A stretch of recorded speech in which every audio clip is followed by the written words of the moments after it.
श्रीमद् भागवत सर्वशास्त्रादि पीयूषा सर्ववेदैक सत्फला सर्वसिद्धान्तरत्नाढ्य लोकैक दृक्पृता सर्वभागवत प्राण श्रीमद्भागवत प्रभो कलिदन्दोदितादित्य श्रीकृष्ण परिवर्तित परमानंद पाठाय प्रेम वक्षाक्षराय थे सर्वदा सर्वसेव्याय श्रीकृष्णाय नमोस्तुमे मथेक बंधो मत संगिन मत गुरु मन महादन मन तारक मत भानंद नमोस्तुमे அது சாது ததாயின் அதினோச்ச நாமுஞ்ச கதாச்சின் மாம் பிரேம்னா ஹிருத்யோஸ்புரா. மொழிபெயர்ப்பு.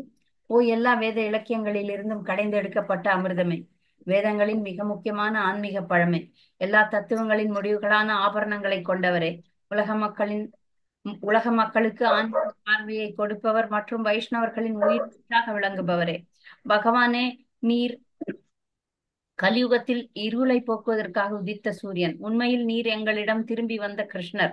ஓ ஸ்ரீமத் பாகவதமே, உங்களுக்கு என் பணிவான வணக்கங்கள். உங்களை படிப்பவர்கள் உன்னத ஆனந்தத்தை அடைவார்கள், ஏனெனில் உங்கள் எழுத்துக்கள் அவர்களுக்கு தூய பக்தி தொண்டை பொழிகின்றது.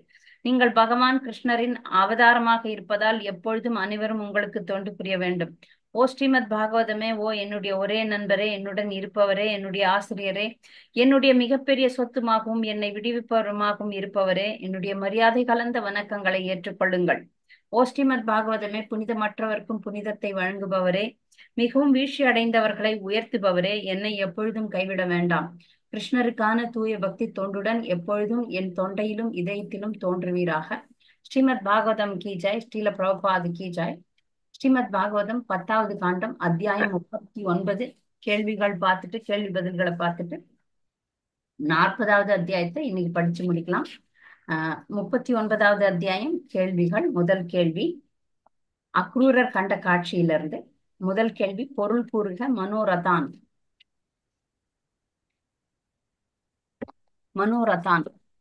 அவரது விருப்பங்கள் மாதாஜி. மனோ அப்படின்னா மனசு, ரதம்னா ஆசைகள், மனசுல ஏற்படுற ஆசைகள், மனதில் உருவான விருப்பங்கள். நன்றி. 2வது கேள்வி, முழுமுதற் கடவுளை திருப்தி செய்தவனின் நிலை பற்றி கூறுக. நான் சொல்றேன் மாதாஜி. அதற்குரிய மன்னனே, அதிர்ஷ்ட தேவதையை உரிவிடமான முழுமுதற் கடவுளை திருப்திப்படுத்துவனுக்கு அடைய முடியாத ஒன்று என்ன இருக்கிறது? இருந்தும் பகவானின் பக்தி தொன்றுக்கு தம்மை அர்ப்பணித்தவர்கள் அவரிடமிருந்து எதையும் எப்போதும் விரும்பி வேண்டுவதில்லை. ஹரே கிருஷ்ண மாதாஜி. கிருஷ்ணா, இப்ப பகவானை திருப்தி பண்ணிட்டோம்னா இந்த உலகத்துல எது வேணா கிடைக்கும் அவருக்கு. ஆனா பக்தர்கள் எது வேணா கிடைக்கும்ட்டு ஆட்டம் போட மாட்டாங்க, எதையும் அவங்க விரும்புறது இல்லை. எதை வேணா வாங்கிக்க முடியும். நான் போன வாரம் ஒரு உதாரணத்தை சொன்னேன், யாருக்கு ஞாபகம் இருக்குதுன்னு பார்ப்போம். பக்தர்களால எதையும் வேணா சாதிச்சுக்க முடியும், ஆனா அவங்க எதையுமே வாங்கிக்கிறது இல்ல. யாரு ஞாபகம் இருக்கான்னு பார்க்கலாம். நான் ஒரு உதாரணம் சொன்னேன் பாகவதத்துல இருந்து. கர்தம முனிவரா மாதாஜி? ஆமா ஆமா, கர்தம முனிவர். அவரால எது வேணா செய்ய முடியும், ஒரு உலகத்தையே கூட படைச்சாரு, ஆனா அவரு துஷ்பிரயோகம் பண்ணல. நான் அவரு ஒரு குடிசையில சாதாரணமா தான் தவம் பண்ணாரு. அவர் நினைச்சிருந்தாருன்னா உலக அழகிய திருமணம் பண்ணிக்கிட்டாரு. ஆனா உலக அழகிய கொண்டாடணும்னு கூட கொண்டாடல, அவர் மறந்துட்டாரு. திருமணம் ஆனதே மறந்து பக்தியில தான் இருந்தார். அதனால பக்தர்களால அடைய முடியாதது என்பது எதுவுமே கிடையாது. அவங்க எதையும் விரும்புறதும் இல்லை, கிருஷ்ணரை தவிர, கிருஷ்ண பக்தியை தவிர. 3வது கேள்வி, கம்சனின் ஆணையை கேட்ட நந்த மகாராஜா தனது பிரஜைகளுக்கு என்ன கட்டளையிட்டார்? மணிமேகலை மாதாஜி. ஹரே கிருஷ்ண மாதாஜி. கிடைக்கக்கூடிய எல்லா பால் பொருட்களையும் சேகரித்துக் கொள்ளவும், மதிப்புமிகு பரிசு பொருட்கள் எடுத்துக்கொண்டு உங்கள் வண்டிகளை கட்டிக் கொள்ளவும். நாளை நாம் மதுராவுக்கு சென்று நமது பால் பொருட்களை மன்னருக்கு அளித்து ஒரு பெரிய விழாவை காண்போம். சுற்றுவட்டத்தில் உள்ள அனைவருமே போகின்றோம். ஹரே கிருஷ்ணா. நன்றி. இப்ப கம்சன் ஆணையிட்ட உடனே நந்த மகாராஜர் சொல்றாரு, எல்லாரும் எல்லா பொருளையும் எடுத்துட்டு கப்பம் கட்டுறது அவங்க வழக்கம். அந்த மாதிரி கப்பம் கட்டலாம். அவர் நந்த மகாராஜாலாம் ரொம்ப தூய்மையான இதயம் படைத்தவங்க. அங்க கம்சன் எதுக்கு கூப்பிடுறானே அவங்களுக்கு தெரியல, எதுக்கோ கூப்பிடுறாரு, நம்ம போலாம், எல்லாத்தையும் எடுத்துட்டு போய் பரிசு பொருள் எல்லாம் கொடுக்கலாம் அப்படின்னு ரொம்ப இதய தூய்மை பாருங்க. அவருக்கு பரிசு பொருள் எல்லாம் மன்னருக்கு கொடுக்கலாம் அப்படின்னு சொல்லிட்டு போறாங்க. 4வது கேள்வி, இளங்கோப்பியர்கள் ஏன் பெருந்துன்பத்திற்கு ஆளாயினர்? பலராமனை நகரத்துக்கு அழைத்து செல்வதற்காக வேதத்திற்கு வந்திருக்கிறார் என்று கேள்விப்பட்டவுடன் இளங்கோப்பியர்கள் அனைவரும் பெருந்துன்பத்திற்கு ஆளாயினர். ஹரே கிருஷ்ண மாதாஜி. ஏன்னா கிருஷ்ணரை அவங்க பிரிய போறாங்க, அதனால பெரும் துயரத்துக்கு ஆளானாங்க. கிருஷ்ணர் பிரிய போறாங்க அப்படின்றது தெரிஞ்சு போச்சு, அதனால அவங்களுக்கு தாங்க முடியல. 5வது கேள்வி, மிக உயர்ந்த ஆத்ம உணர்வு நிலை எது? மிக உயர்ந்த ஆத்ம உணர்வு நிலை. ஹரே கிருஷ்ணா மாதாஜி. ஷீதலா ஹரே யமுனா. கிருஷ்ணா.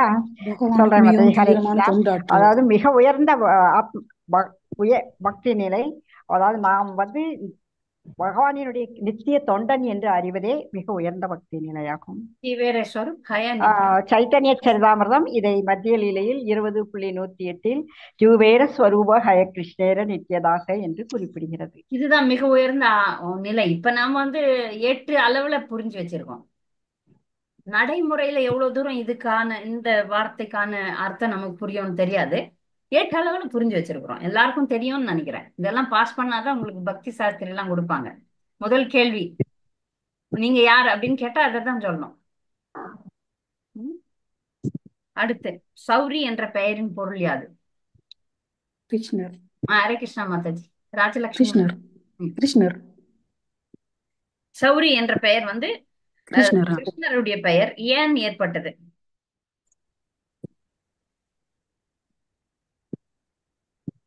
சொன்ன வகுப்புல இந்த பாடம் நடத்தினா இல்லன்னு தெரியல. சௌரிராஜ பெருமாள்னே இருக்கிறாரு ஒரு கோயில். சுரசேனனுடைய பேரன். சுரசேனன் அப்படின்றவர். வசுதேவரனுடைய அப்பா பேரு சுரசேன். உக்ரசேன் அங்க தேவகி, கம்சனுடைய அப்பா உக்ரசேன். வசுதேவருடைய அப்பா சுரசேன். அதனால சுரசேனனுடைய பேரன்றதுனால சௌரி. சௌரி அப்படின்ற பெயருக்கு என்ன அர்த்தம்னா மிகவும் கற்றறிந்த பண்டிதர்னு அர்த்தம். சௌரின்ற பெயர், சௌரின்னு கூட பெயர் இருக்கு இல்லையா, அதனால அந்த பெயருக்கான அர்த்தம். ஆனா அது உண்மையான அவரு கிருஷ்ணருக்கான பெயர். சௌரி என்பது கிருஷ்ணருக்கான பெயர் தான். 7வது கேள்வி, பொருள் கூறுக. அச்சுத்த ஆசையா. ஹரே கிருஷ்ணா மாதாஜி. பத்மா பகவான் அர்ஜுனனிடம் ஹரே கிருஷ்ணா. பகவான் அர்ஜுனனிடம் அவர்கள் மனங்கள் ஆழ்ந்திருந்தன. மனங்கள் ஆழ்ந்திருக்கிறது. பகவானுடைய அச்சுத்தான கிருஷ்ணர் கீழே விழாதவர்னு அர்த்தம். அவரிடம் மனம் ஆழ்ந்திருக்கிறது ஆசையா. நன்றி. அடுத்து 8வது கேள்வி, கோபியர்களிடம் கருணை இல்லாமல் இருப்பது யார்? யாரோ கருணையே இல்லாம இருக்கிறாங்கன்னு அவங்க புலம்புறாங்க. ஹரே கிருஷ்ணா மாதாஜி. மாதாஜி, மணிமேகலை சொல்லிட்டீங்க, சொல்லலையா? கோபியர்கள் கூறினர், அந்தோ விதியே, கருணை என்பது உன்னிடம் சிறிதும் கிடையாது. உடற்பட்ட உயிர்களை நீ நட்பிலும் அன்பிலும் ஒன்று சேர்க்கின்றாய். பிறகு தங்கள் இறக்க இச்சைகளை நிறைவேற்றிக் கொள்ள முன்னும் அறிவின்றி அவர்களை பிரிக்கின்றாய். தன்னிச்சையான இந்த விளையாட்டாவது சிறுகுழந்தையின் கருணை இல்லாம நடந்துக்கிறது விதின்னு சொல்லிட்டு அவங்க கோபியர்களை சொல்றாங்க. ஆமா, விதியை நிந்திக்கிறார்கள். அடுத்து வேற ஒருத்தரை நிந்திக்க போறாங்க, பாக்கலாம். கிருஷ்ணா. கோபியர்கள் போன இது வரல, அதனால ஏதோ கொஞ்சம் தெரிஞ்சு வச்சுக்கணும். அடுத்த கேள்வி, போன வாரம் வரல மாதாஜி, நானு தெரியும் மாதாஜி. கோபியர்கள் அக்ரூரரை ஏன் நிந்தித்தனர்? சரி சரி. எதுக்கோ அக்ரூரர் என்னும் பெயரில் இங்கே வருகின்ற போதிலும் நீ உண்மையில் குரூரமானவரே.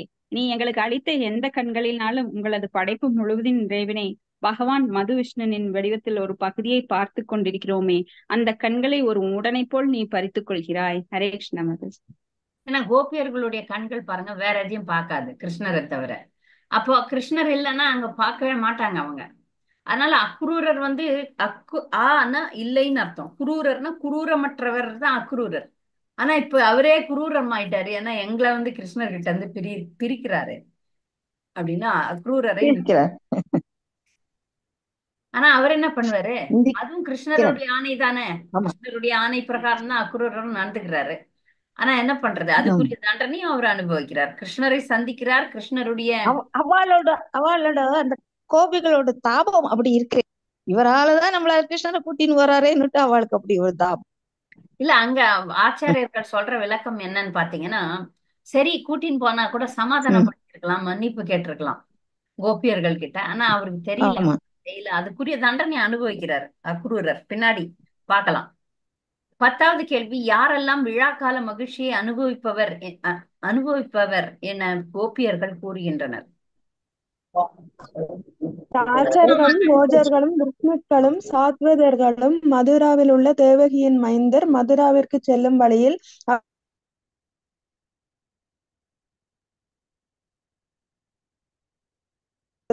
நிச்சயம். நன்றி.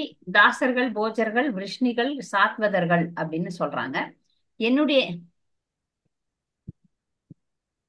இன்டர்நெட் சில நேரத்துல விட்டு விட்டு வரலாம். நேத்தெல்லாம் அப்படிதான், 2 நாளா அப்படிதான் இருந்தது. பக்தர்கள் பொறுத்து கொள்ள வேண்டும்.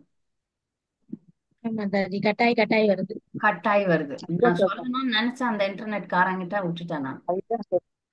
நடுவுல ஒரு செகண்ட் போகும். அதனால நீங்க பயப்படாதீங்க. நேத்துல இருந்து அப்படிதான் இருக்கு. 11வது கேள்வி, ஸ்ரீதர சுவாமிகள் கோபியர்கள் என்ன நினைத்தனர் என்று கூறுகிறார்? ஹரே கிருஷ்ண கிருஷ்ண மாதாஜி. அனிமா மாதாஜி. ஹரே கிருஷ்ண மாதாஜி. ஸ்ரீதர சுவாமிகள் கோபியர்கள் என்ன எண்ணினார் என்று கூறுகிறார்.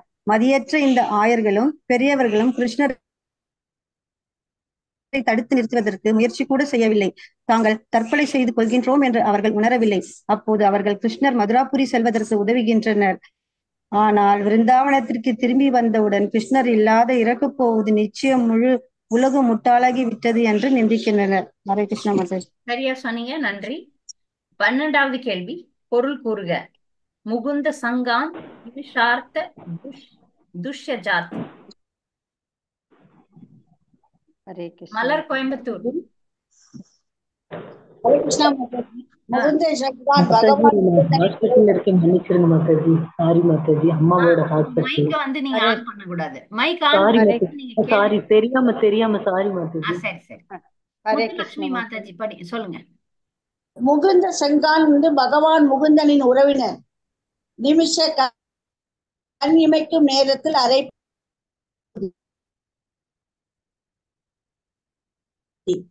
துஷ்யதா துறப்பதற்கு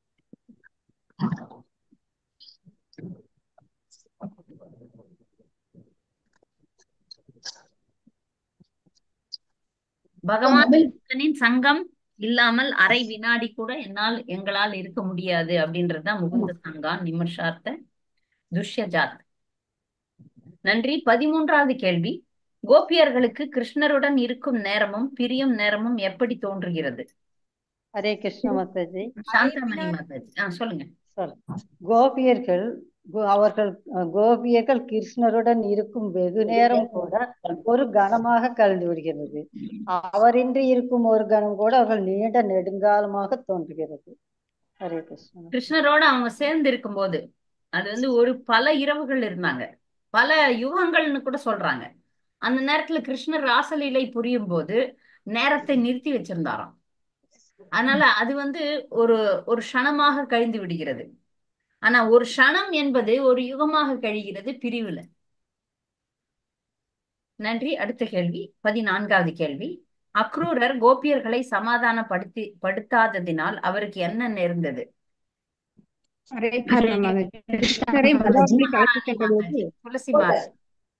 கிருஷ்ணரை மதுராபுரி அழைத்து சென்ற பொழுது அக்ரூரர் கோபியர்களை சமாதானப்படுத்தாதனால் அவர்களிடத்தில் குற்றமிழைத்து விட்டார் என்றும், இக்குற்றத்தின் காரணமாக சியாமந்தமணி வரலாற்றில் போது அக்ரூரர் கிருஷ்ணரை பிரிந்து துவாரகை விட்டு பலவந்தமாக நீக்கப்பட்டு வாரணாசியில் ஒரு இழிந்த இடத்தில் வாழ நேரிட்டது என்றும் சில அறிஞர்கள் கூறுகின்றனர். ஹரே கிருஷ்ணன். அதை நாம் பின்னாடி பார்க்க போறோம். இந்த சிந்தாமணி என்ற இந்த கல்லு ஷியாமந்தகமணியினுடைய காரணத்தினால அது தூக்கின்னு ஓடிடுவார். அதுக்கப்புறம் திரும்பி வருவார். அது பார்க்கலாம் பின்னாடி. 15வது கேள்வி, யசோதை ஏன் அழவில்லை? ஹரே கிருஷ்ண மாதாஜி. கிருஷ்ணர் வந்து கொஞ்ச நாள்ல திரும்பி வந்துருவார் என்று நம்பியுள்ள காரணமாக கோபியர்களை போல் அன்னை யசோதையும் பிருந்தாவனத்தில்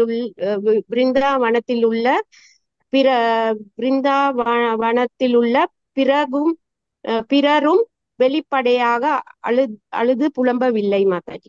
அப்படின்னு யசோதை வந்து ஏன் தைரியமா இருந்தாங்க? என் குழந்தை தானே, என் குழந்தை எப்படி என்கிட்ட திரும்பி வரும்னு நினைச்சாங்க. ஆனா அவங்க போயிடுச்சு. அதுக்கப்புறம் அழறாங்க. அதுக்கப்புறம் அவங்களும் பிரிவு துயர்ல தான் இருந்தாங்க. கிருஷ்ணர் போனவர் வரவே இல்லை. மனங்கள்ல இருந்தார், எப்பொழுதும் அங்கேதான் இருக்கிறாருன்னு சொல்றோம். ஆனா அந்த லீலையில அவர் திரும்பி வரல. ஸ்ரீ கிருஷ்ணர் கோபியர்களுக்கு என்ன சமாதானம் சொன்னார்?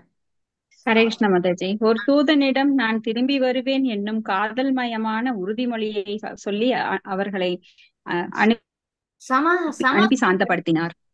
கோபியர்களை கிருஷ்ணர் சொல்றார், நான் உங்களை எப்பவும் விட மாட்டேன், நான் வரேன் அப்படின்னு சொல்லியிருக்காரு. 17வது கேள்வி, கோபியர்கள் தங்கள் நாட்களை எப்படி கழித்தனர்? ஹரே கிருஷ்ண மாதாஜி. கோபியர்கள் மிக்க துயரத்துடன் தங்கள் பிரியமான லீலைகளை பற்றி பாடுவதன் மூலம் பகல் மற்றும் இரவுகளை அவர்கள் கழிக்க தொடங்கினர். நம்முடைய சம்பிரதாயமே பிரிவு துயரில் பக்தி செய்யறதுதான் நம்மளுடைய சம்பிரதாயமே. அதுலதான் பக்தி அதிகமாகிறது அப்படின்னு சொல்லிட்டு ஆச்சாரியர்கள் சொல்றாங்க. அதனால்தான் சிஷ்டாஷ்டகம் என்பது பிரிவு துயரில் ஒரு கோபி பாடின மாதிரி தான் சைத்தன்ய மகாபிரபு பாடி இருக்கிறார். நமக்கு மிக முக்கியமான பாடல் சிஷ்டாஷ்டகம் தான். இருக்கிற பிரார்த்தனைகள்ல மிக மிக முக்கியமானது எதுன்னு நீங்க யாராவது கேட்டீங்கன்னா எனக்கு தெரிஞ்சு சிஷ்டாஷ்டகம் தான். எத்தனையோ பிரார்த்தனைகள் இருக்கு, அந்த பிரார்த்தனைகள்ல முக்கியமான பிரார்த்தனை சிஷ்டாஷ்டகம் தான். அந்த சிஷ்டாஷ்டகம் என்ன சொல்லுதுன்னா பிரிவு துயரில் கிருஷ்ணரை நேசிக்கிறது பத்தி தான் சொல்லுது. அதனால நமக்கு நம்முடைய சம்பிரதாயத்துல பிரிவு துயர்ல எப்படி இருந்து அழுது புலம்பி கிருஷ்ணரை அடைவது என்பதை பற்றி தான் நமக்கு சொல்லுது. அதனால பிரிந்திருந்தப்ப கூட கோபியர்கள் எப்பொழுதும் கிருஷ்ண நாமத்தை சொல்லிக்கொண்டு ஸ்ரவணம் கீர்த்தனம் தான் செய்வாங்க. உயர்ந்த நிலையில அதை தான் செய்ய போறோம், தாழ்ந்த நிலையில அதுக்கான பயிற்சி பண்றோம். நம்ம எல்லாம் தாழ்ந்த நிலையில இருக்கிறோம். பக்தி என்பது இந்த நிலையில இருந்து அந்த நிலைக்கு போனாலும் அதே தான் செய்ய போறோம். ஆனா அதுல தூய்மையான நிலையில இப்ப தூய்மையற்ற நிலையில செய்யறோம். அதான் மிகப்பெரிய வித்தியாசம். 18வது கேள்வி, பகவான் கோபியர்களை பிரிந்தது பற்றி ஸ்ரீல ஜீவகோஸ்வாமி என்ன கூறுகிறார்? ஸ்ரீல ஜீவகோஸ்வாமி பரமபுருஷ பகவானான கிருஷ்ணர் பகவான் பலராமனுடனும் அக்ரூருடனும் அந்த இல்லை. ஸ்ரீ ஜீவகோஸ்வாமி கோபியர்களை பிரிந்ததுனால் பகவான் கிருஷ்ணர் பிறர் அறியாது உள்ளுக்குள் என்றும் பகவானின் இந்த உன்னத உணர்வுகளோட பரம இன்ப சக்தியின் ஒரு பகுதி என்றும் விளக்கமளிக்கின்றார். இப்போ உடனே பக்தர்களுக்கு எல்லாம் வரலாம், கிருஷ்ணருக்கு எல்லாம் துன்பம் இருக்கா அப்படின்ட்டு. கிருஷ்ணருக்கு துன்பம் எல்லாம் கிடையாது. கிருஷ்ணருக்கு கண்டிப்பா துன்பம் கிடையாது. ஆனால் அவருக்கும் உணர்வுகள் இருக்கிறது. அது இன்ப சக்தியின் ஒரு பகுதி. அவர் நம்மை போல உணர்வுகள் உடையவர். அவர் நபர், அவர் ஒரு ஜடம் கிடையாது. நபர், ஒரு சக்தி கிடையாது. இந்த மாயாவாதிகள் எல்லாம் சொல்ற மாதிரி ஒரு சக்தி கிடையாது. அன்பை பிரதிபலிக்க கூடியவர், அன்பை பிரதிபலிக்க கூடியவர். இந்த ஏற்பாட்டை பண்றது அவர் தான். ஆனால் அவர் லீலையில இருக்கும்போது அவருக்கு மனசுல அவருக்கும் துன்பம் துக்கித்தார் அப்படின்னு காட்டுறது. அது இன்ப சக்தியின் வெளிப்பாடை தவிர நம்முடைய துன்பம் போல அல்ல. கிடையாது. நம்முடைய துன்பம் போல நம்ம உடனே நினைச்சுக்கப்படாது. அதுல நம்ம தெளிவா இருக்கணும். அவரும் அவருக்கு உணர்வுகள் உண்டு. அதனாலதான் கிருஷ்ணரை பாவகிரக ஜனார்தன, உணர்வுகள் உண்டு கிருஷ்ணருக்கு. அன்பு உண்டு, கோபம் உண்டு, இதெல்லாம் எதிர்பார்ப்பு உண்டு, இதெல்லாம் இருக்கு. அதனால அவர் ஒரு நபர் என்பதை நாம் சரியாக புரிந்து கொள்ள வேண்டும். ஆனால் நம்மை போல அல்ல, உயர்ந்த இன்ப நிலையில் இருப்பவர். அடுத்து 19வது கேள்வி, காலிந்தி நதியின் சிறப்புகளை கூறுக.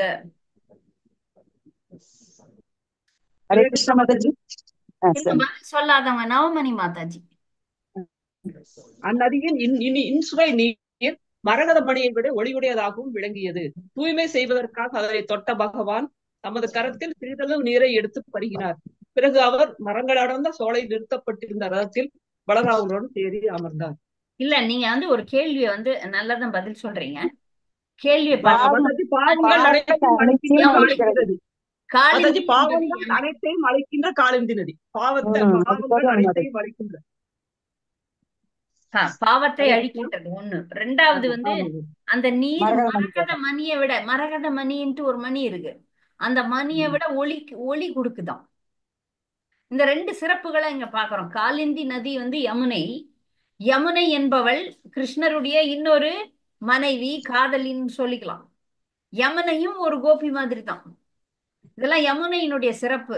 கங்கையை விட யமுனை சிறப்பானதுன்னா, ஏன்னா அவளுடைய கரையில தான் இந்த லீலைகள்லாம் ஏற்படுத்தது. கங்கையும் சிறப்பு வாய்ந்தவள். கங்கையினுடைய சிறப்பு என்னன்னா கிருஷ்ணருடைய பாதங்கள்ல இருந்து வரா. யமுனையினுடைய சிறப்பு என்னன்னு பாத்தீங்கன்னா, யமுனை எப்பொழுதும் கிருஷ்ணரோட லீலை புரிகின்றாள். எல்லாமே யமுனை கரையில தான் நடந்தது. இதெல்லாம் யமுனையினுடைய சிறப்பு. அப்ப அவளும் வந்து எல்லா பாவங்களையும் போக்கக்கூடியவள். அதுக்கு மேல ஒரு படி கிருஷ்ண பிரேமையை தரக்கூடியவள். 20வது கேள்வி, அனந்த சேஷன் அக்ரூரருக்கு எவ்வாறு காட்சியளித்தார்? பதிலே சொல்லாதவங்க.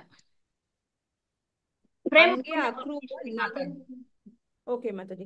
அங்கே அக்ரூரன் நாகங்களின் தலைவராக அனந்தசேஷன் சித்தர்கள், சாரணர்கள், கந்தவர்கள் மற்றும் அசுரர்கள் போன்றவர்களால் தலைவணங்கி போற்றப்படுவதை கண்டார்.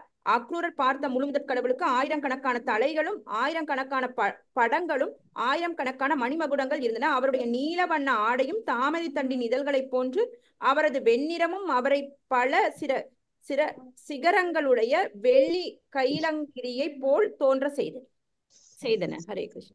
ஹரே கிருஷ்ணா. நன்றி, சரியா சொன்னீங்க. இது வர்ணனை தானே. 21வது கேள்வி, முழுமுதற் கடவுள் எதன் மீது சயனித்திருந்தார்? அவருடைய திருமேனியின் நிறம், ஆடையின் நிறம், விழிகளின் நிறம் ஆகியவற்றை கூறுக. ஹரே கிருஷ்ணா மாதாஜி. சொல்லுங்க. அக்ரூரர் முழுமுதற் கடவுள் அமைதியுடனும் பகவான் அனந்த சேஷரின் மடியில் துயில்வதை கண்டார். பரமபுருஷரின் மேனி நிறம் கருநீல வண்ண மேகத்தை போல் இருந்தது. ஆடையின் நிறம் மஞ்சள் வண்ண பட்டாடை உடுத்தியிருந்தார். அவருக்கு 4 கரங்கள் இருந்தன. செந்தாமரை இதழ்களைப் போல் சிவந்த விழிகள் உடையவராக இருந்தார். ஹரே கிருஷ்ணா மாதாஜி. சரியா சொன்னீங்க. கேட்ட கேள்விக்கு அழகா பதில் சொன்னீங்க. நன்றி. 22வது கேள்வி, பகவானின் திருவடிகளை வர்ணிக்கவும்.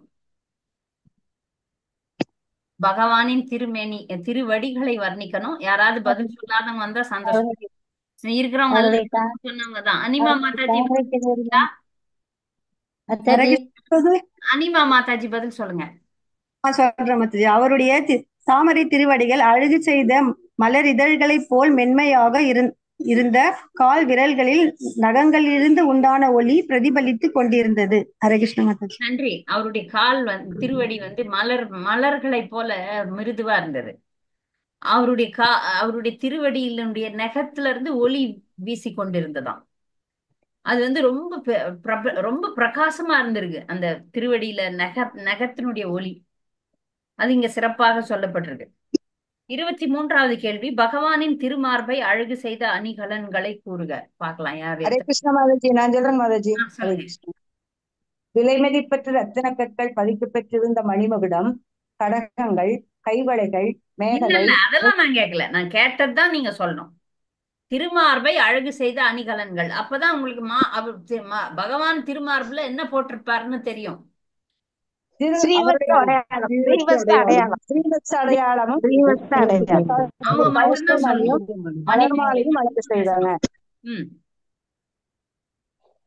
மூணு விஷயம் போட்டிருந்தாரு. சொல்லுங்க மாதாஜி.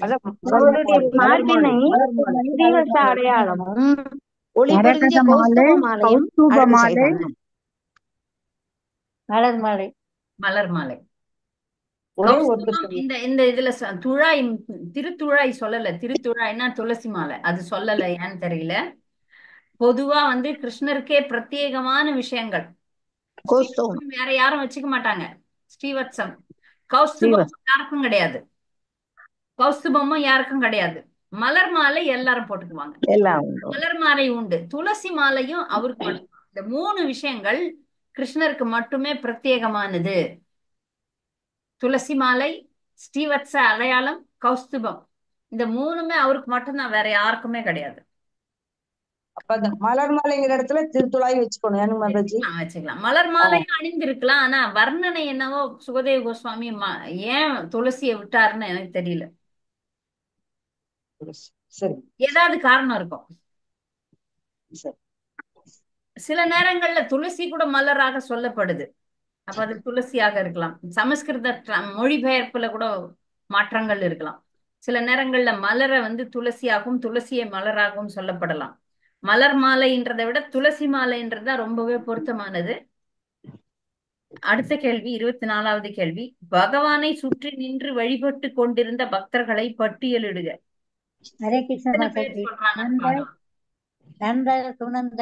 நீங்க பதில் சொல்லிட்டீங்க மாதாஜி. இருங்க, கொஞ்சம் விட்டு கொடுங்க. வேற யாராவது பதில் சொல்ல வராங்களான்னு பார்க்கலாம். சாந்தினி சொரி மாதாஜி சொல்லுங்க. சந்தினி சொருப்பினி மாதாஜி. ஜெயசுபத்ரா மாதாஜி. நந்தர், சுனந்தர் மற்றும் அவரது தனி உதவியாளர்கள், சனகர் மற்றும் பிற குமாரர்கள், பிரம்மதேவன், ருத்ரன் மற்றும் பிற தேவர்கள், 9 தலைமை அந்தணர்கள் மற்றும் பிரகலாதன், நாரதர், உபரி சரவசுவின் தலைமையின் கீழ் சிறந்த தெய்வீக பக்தர்கள், மகான்களான ஒவ்வொருவரும் தமது சிறந்த மனலுடன் புனிதமான வார்த்தைகளை ஓதுவதன் மூலம் பகவானை வழிபட்டுக் கொண்டிருந்தனர். சொன்னீங்க, நன்றி. இத்தனை பேர் அங்க சூழல் இருந்திருந்தாங்க. இதுல ஒரு விஷயத்த நாம புரிஞ்சுக்கணும். நம்ம ஆன்மீக உலகத்துக்கு போனோம்னா கூட அங்க ஒருமுனை கிருஷ்ணரோட தனியா இருக்க போறதில்ல. அங்க கிருஷ்ணருடைய சகாக்களோட இருக்க போறோம். அங்க நம்முடைய வாழ்க்கை மிகவும் அருமையாக இருக்க போது. நம்முடைய சொந்த பந்தங்கள்லாம், உண்மையான சொந்த பந்தங்கள்லாம் அங்கதான் இருக்கிறாங்க. நம்முடைய உண்மையான உறவுகள், நிரந்தரமான உறவுகள்லாம் அங்கதான் இருக்கிறாங்க. அங்க போய் தான் நம்முடைய உறவுகள் நம்ம மறந்து போய் இருக்கிறோம்ல, அதெல்லாம் அங்கு புதுப்பிக்கப்படும். 25வது கேள்வி ரொம்ப பெரிய கேள்வி. யாருன்னா நல்லா தெளிவா சொல்றவங்க தான் நான் தேர்ந்தெடுக்க போறேன். பகவானின் தலைமை சக்திகளை கூறி அந்த சக்திகள் எதை குறிக்கின்றது என்று சொல்லவும். நாம் அதை போட்டே அமைச்சிட்டேன் அழகா. பாடத்தை இதே உங்களுக்கு பதில அனுப்பி இருக்கிறேன். அதையே பார்த்து சொல்ல வேண்டியதான். அழகா சொல்லணும். யார் சொல்ல போறீங்க? ஏற்கனவே சொல்லட்டுங்களா? பதிலே சொல்லாதவங்களுக்கு வாய்ப்பு கொடுக்கலாம். உங்களுக்கு நீங்க பதில் சொல்லிட்டீங்க. பதில் சொல்லாத பக்தர்கள் யாராவது பார்த்துதான் படிக்கணும். யார் படிக்க போறீங்க?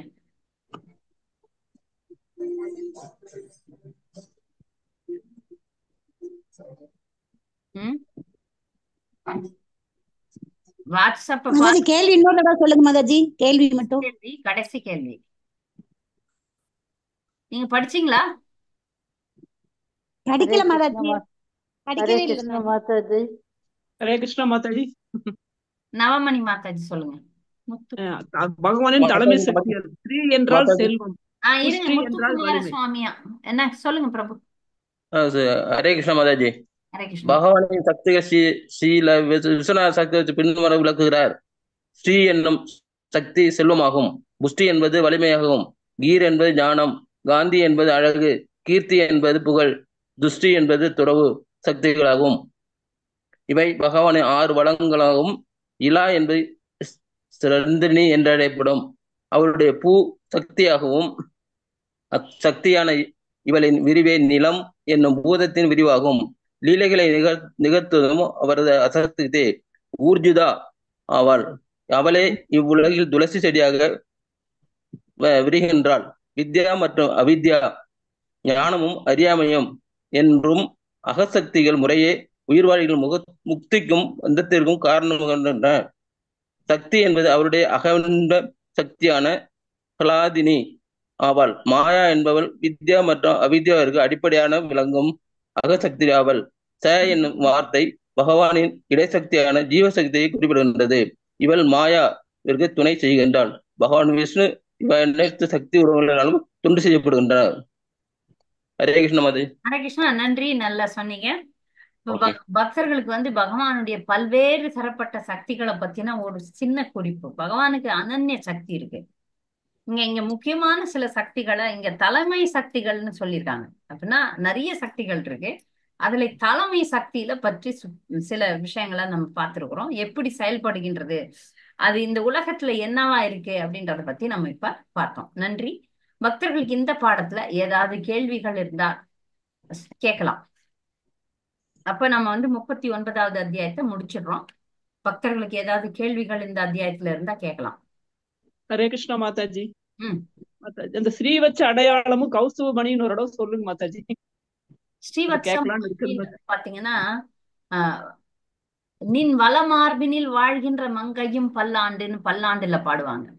ஸ்ரீவத்சம் என்பது ஒரு மின்னல் மாதிரி பகவானுடைய வல மார்புல ஒரு கோடு இருக்கும்.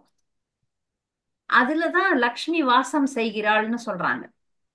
ஒரு மின்னல் மாதிரி. மின்னல் எப்படி மின்னும், அந்த மாதிரி பகவானுடைய திருமார்புல ஒரு கோடு, அது ஸ்ரீவத்சம்.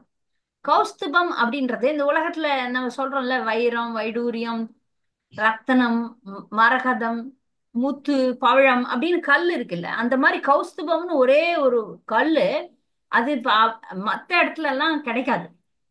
இப்ப வைரம்னா வைரம் நீங்களும் வச்சுக்கலாம், நானும் வச்சுக்கலாம், கடவுளுக்கும் போடலாம். ஆனா கௌஸ்துபம் இல்ல அப்படி. கௌஸ்துபம்னு ஒரு மணி, அது அவருக்கு மட்டும்தான் ஒன்னே ஒண்ணுதான் இருக்கு. புரியுதா உங்களுக்கு? கௌஸ்துப மணி புரியுது மாதாஜி. அப்படின்னு ஒரு உலகத்துல இருக்கிறதுல அது ஒண்ணுதான். அந்த ஒண்ணு அவர்கிட்ட தான் இருக்கு. அதை அவர் கிருஷ்ணர்கிட்ட அணிந்திருக்கிறார். மட்டும்தான் இருக்கு. அந்த கௌஸ்துப மணி தான் குலசேகர ஆழ்வார்னு சொல்றாங்க. சரி மாதாஜி. ஹரே அதான் கிருஷ்ணா. நம்ம பார்த்தோம். அந்த ஆமாங்க கௌஸ்துப ஆமாங்க மணி தான் மாதாஜி. குலசேகர ஆழ்வார். ஆமாங்க மாதாஜி. புரியுதா அப்ப உங்களுக்கு? புரியுது அது புரியுதுங்க மாதாஜி. பகவானுக்குன்னே பிரத்யேகமான விஷயம். இப்ப நம்ம வந்து வைகுண்டத்துக்கு போனோம்னா சரிங்க மாதாஜி. பலவிதமான முக்திகள் இருக்கு. அதுல ஒரு முக்தி வந்து பகவானை போலவே தோன்றுவார்கள். விஷ்ணு தூதர்கள்லாம் பாத்தீங்கன்னா பெருமாள் மாதிரியே இருப்பாங்க, விஷ்ணு மாதிரியே இருப்பாங்க. 4 கரங்கள் இருக்கும், சங்கு இருக்கும், சக்கரம் இருக்கும், எல்லாமே இருக்கும். ஆனா வித்தியாசம் இருக்கும். என்ன வித்தியாசம்னு பாத்தீங்கன்னா, அவருக்கு கௌஸ்துபம் இருக்கும், ஸ்ரீவத்சம் இருக்கும், திருத்துழாய் மாலை இருக்கும். அதெல்லாம் இவங்களுக்கு எல்லாம் இருக்காது. இது வித்தியாசம். சரியா? ஹரே கிருஷ்ணா மாதாஜி. தர்ம பிரணாம் மாதாஜி. தேங்க்யூ மாதாஜி. நல்லா புரிஞ்சிருந்தது மாதாஜி. இது கேட்கலான்னு ஆசையா இருந்தது மாதாஜி. இந்த ஸ்ரீ வச்சமெல்லாம் இன்னும் கேட்கலான்னு ஆசையா இருந்தது மாதாஜி. நன்றி. ஸ்ரீ அப்படின்னா லக்ஷ்மி, வத்சன் அப்படின்னா லக்ஷ்மியை தாங்கியவன் அர்த்தம். ஸ்ரீவத்சன் பேர் உண்டு. ஸ்ரீவத்சன் அப்படின்னா லக்ஷ்மியை தாங்கியவர்.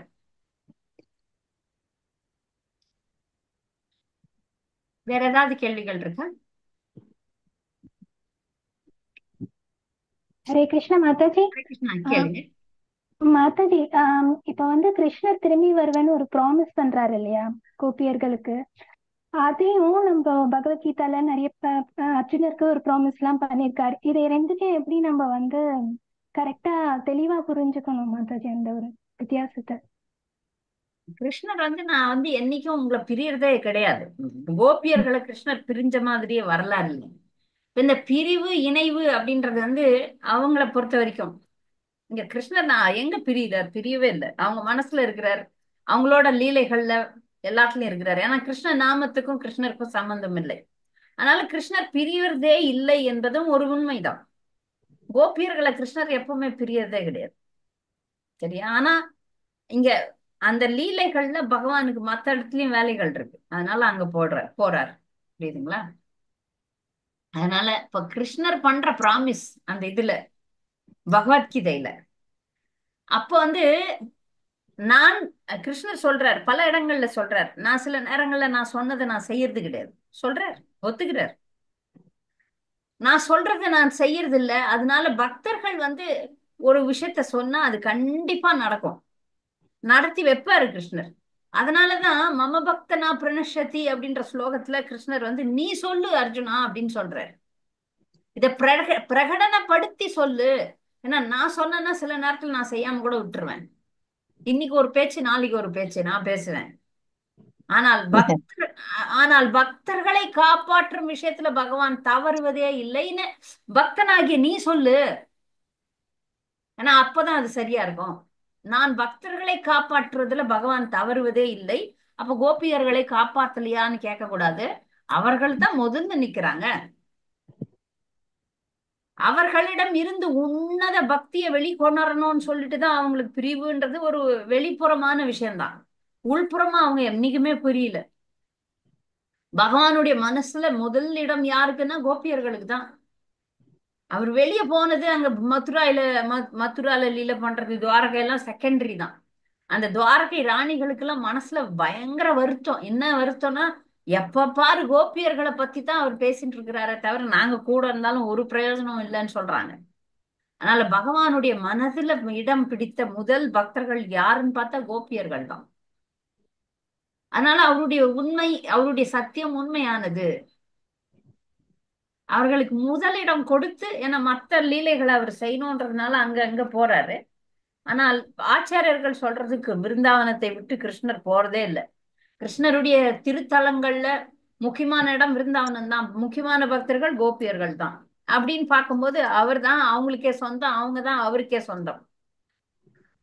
இங்க பகவத்கீதையில சொல்ற சத்தியங்கள்லாம் என்னுடைய பக்தன் அழிவதில்லை, இதை பிரகடனப்படுத்தி சொல்லு, நான் உனக்கு சொல்றேன், மன்மனாபவ மத்பக்தோ அதுலயும் சத்தியம் வைக்கிறார் கிருஷ்ணர். அதெல்லாம் கண்டிப்பா பக்தர்களை காப்பாற்றும் விஷயத்தில் பகவான் தவறுவதே இல்லை. ஏன்னா பகவான் சத்திய சங்கல்பன், சத்தியவிரதன், அவர் செய்வார். அவர் ஏன் செய்யலன்னா, இப்ப ஒரு பக்தனை காப்பாத்தல அப்படின்னு ஒரு கேள்வி வரும். இதெல்லாம் மிகப்பெரிய கேள்வி. அதெல்லாம் போனோம்னா ஒரு லெக்சரே கொடுக்க வேண்டி வரும். அவர் என்னைக்கும் அவர் தன்னுடைய சத்தியத்தை மீறுவதில்லை, கிருஷ்ணர் மீறுவதில்லை. சில நேரங்கள்ல மீறத்துக்கு வேற சில காரணங்கள் இருக்கும், அதை விட உயர்ந்த விஷயத்துக்காக. இப்ப உதாரணத்துக்கு கிருஷ்ணர் ஒரு சத்தியம் வச்சார். எங்க குருஷேத்திரத்துல சத்தியம் வச்சார், நான் வந்து ஆயுதங்களை எடுப்பதில்லை அப்படின்னு சத்தியம் வச்சார். நான் ஆயுதத்தை தொடவே மாட்டேன் அப்படின்னு சத்தியம் வச்சார். ஆனா என்ன பண்ணார்? சண்டை போட்டாரா கிருஷ்ணர்? பக்தனுக்காக தன்னோட சம்மதத்தை விட்டுட்டார். ஏன்னா அங்க வந்து அதுல 2 பக்தன் இருக்கிறாங்க. ரெண்டு பேருமே பக்தர்கள் தான். அர்ஜுனனை போடுங்க மாதாஜி ப்ளீஸ், சத்தமாயிட்டே இருக்கு மாதாஜி. சரி, ஒரே நிமிஷம். இங்க பக்தர்களுக்காக அவர் சத்தியத்தை மீறுவார் கிருஷ்ணர். பக்தர்களுக்காக பகவான் சத்தியத்தை மீறுவார். 2 பக்தர்களுக்காகவும் அந்த சத்தியத்தை மீறினார். நான் ஆயுதமே எடுக்க மாட்டேன்னு சொன்னார் குருஷேத்திர போர்ல. ஆனா ஆயுதம் எடுத்தார். எதுக்காகன்னா முக்கியமா எல்லாருக்கும் தெரிஞ்ச விஷயம், அர்ஜுனனை காப்பாத்தணும்ட்டு. அர்ஜுனனை எப்போதும் காப்பாத்திக்கிட்டு தான் இருக்கிறார். அதை விட முக்கியமான விஷயம், பீஷ்மர் கிருஷ்ணரோட சண்டை போடுற பக்தரா இருக்கிறார். வீர ரசம்னு ஒரு ரசம் இருக்கு. 5 முக்கியமான ரசம், 7 கிளை ரசங்கள் இருக்கு, உறவுகள் இருக்கு. ஒரு பக்தனுக்கும் பகவானுக்கும் இருக்கிற உறவை பொறுத்து அவர் பிரதிபலிக்கிறார். பீஷ்மர் சந்தேகமே இல்லாம பக்தர். அவர் எதுக்கு எதிர்கட்சிக்கு போனார்ன்றதுக்கு காரணம் இதான். ஏன்னா கிருஷ்ணரோட அவர் சண்டை போடணும். அதுக்குதான் முக்கியமா அவர் எதிர்கட்சியில இருந்தார். தன்னுடைய சத்தியத்துக்காக அவர் எதிர்கட்சியத்துல இருந்த மாதிரி காட்டப்படுது.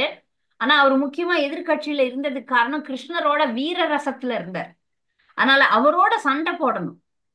அத வந்து நீங்க பாத்தீங்கன்னா பீஷ்மருடைய பிரார்த்தனைகள்ல முதல் காண்டத்திலேயே தெரிஞ்சிடும். முதல் காண்டத்திலேயே அவர் சொல்றாரு, என் மேல இருக்கிற பாசத்துல என்னை நோக்கி கொண்டு சக்கரத்தை எடுத்துன்னு வந்தார். தேர் சக்கரம், ஏன்னா ஆயுதம் எல்லாம் கிடையாது அங்க. தேர் சக்கரத்தை எடுத்துக்கொண்டு வந்து சண்டை போட்டார். அப்ப அர்ஜுனன் கட்டி பிடிச்சி, காலை கட்டி பிடிச்சி கதறாரு, பகவானே நீங்க இந்த பிறவியில இந்த இந்த சண்டையில நீங்க சண்டை போட மாட்டேன்னு சொல்லியிருக்கீங்க, நீங்க இதை செய்யப்படாது அப்படின்னு அர்ஜுனன் கட்டி பிடிச்சி இழுக்கிறார். அவர் சண்டை போடுறாரு. ஏன்னா அந்த பக்தனையும் திருப்திப்படுத்தணும், இந்த பக்தனையும் காப்பாத்தணும், இந்த 2 நோக்கத்துக்காக. இன்னொரு இடத்துல சைத்தன்ய லீலையில பகவான் வந்து சக்கரம் எடுக்கிறார். ஏன்னா பகவான் ஆயுதமே எடுக்க மாட்டேன்னு சொல்றாரு, பக்தியில அன்புலதான் எல்லாரையும் மயக்கிறேன் அப்படின்னு சொல்றாரு. அப்படி சொல்லிதான் அவதாரமே வந்திருக்கு. அந்த அவதாரத்துல அவர் சக்கரத்தை எடுக்கவே கூடாது. ஆனா ஜகாய் மதாய்க்கு மேல சக்கரத்தை எடுத்துடுறாரு. அப்பதான் வந்து நித்யானந்தர், நீங்க இது வந்து பிரேம அவதாரம், இதுல நீங்க சக்கரம் எடுக்க கூடாது, அன்பைதான் காட்டணும்னு சொல்லி வற்புறுத்துறாரு. ஆனால் பக்தர்களை நிந்திச்சா அவர் எந்த பிரேம அவதாரத்துல கூட அவர் வந்து கோபம் கொள்வார் அப்படின்றத அவர் காட்டினார். நான் பக்தர்களை காப்பதற்காக தன்னுடைய வார்த்தைகளை அவர் மீறுவார். அவ்வளவுதான். சரியா? வேற ஏதாவது கேள்விகள்? மாதாஜி, இது வந்து என்னன்னா, இப்ப நீங்க சொல்லிங்க இல்லையா, அக்ரூரர் வந்து பிரிச்சு போனதுனால அவர் வந்து தண்டனை அனுபவிக்கிறாருன்னு. ஆனா இது வந்து பகவானுடைய ஒரு சங்கல்பம் தான், அதன்படிதான் அவர் நடக்கிறார். ஆனாலும் ஏன் அவருக்கு தண்டனை மாதிரி அப்படி கொடுக்கிறார் அவர்? ஒரு பக்தரையும் ஒரு காலகட்டத்துல வந்து சோதிப்பார். புரியுதுங்களா? பகவான் சோதிச்சா நம்ம ஒண்ணு தோத்து போறதும் வெற்றியும் அவர்கள் தான் இருக்கு. அக்ரூரர் தூய பக்தர் தான், அதுல சந்தேகமே இல்லை. ஆனா அவருக்கு ஒரு சோதனை வந்தது. சாமந்தக மணி வந்தப்ப எனக்கு இது வேண்டாம், நீயே வச்சுக்கோன்னு முதல்லயே சொல்லியிருக்கணும். அது மேல லேசா ஆசைப்பட்டார். இப்ப அடுத்த அத்தியாயமே அக்ரூரருடைய பிரார்த்தனைகளை நம்ம பார்க்க போறோம். அந்த பிரார்த்தனைகளை இதை நான் விவரிக்கிறேன். அவர் மனசுல அவரே சொல்றாரு, என்னுள்ள வந்து நிறைய பௌதிக ஆசைகள் இருக்கிறதுனாலதான் உன்னை புரிந்து கொள்ள முடியவில்லை கிருஷ்ணா அப்படின்னு சொல்றாரு. அந்த சோதனையில அவர் கொஞ்சம் தோத்துட்டார். பாண்டவர்களுக்கு எல்லாம் சோதனை வைக்கிறார் கிருஷ்ணர், நிறைய இடத்துல வைப்பார். அவங்க எல்லாத்துலயுமே ஜெயிப்பாங்க. பாண்டவர்கள்லாம் கிருஷ்ணர் ஒரு விஷயம் உள்ள நினைச்சுப்பாரு, ஆனா வெளியே வேற சொல்வார். அஸ்வத்தாமாவை கூட்டின்னு வந்து இவனை கொன்னுடுன்னு சொல்வார்.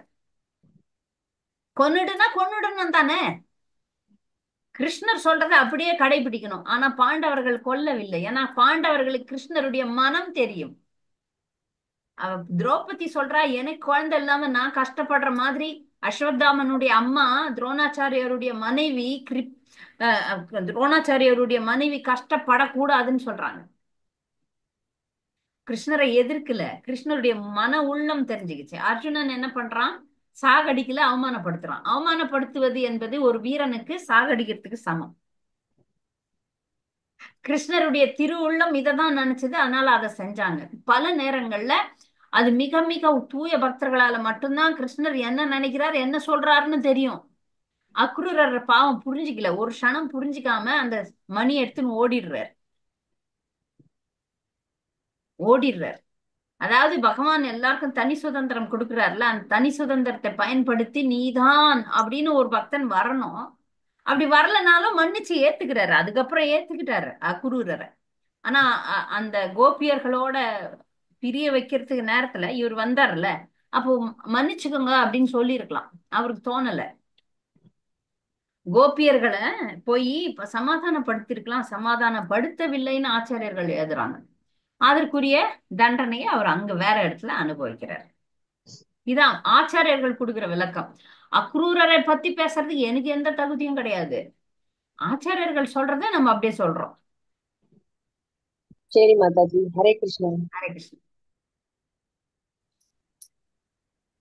இந்த அத்தியாயத்தை நம்ம முடிக்கலாம். அடுத்த அத்தியாயத்துக்கு போலாம். ஹரே கிருஷ்ணா.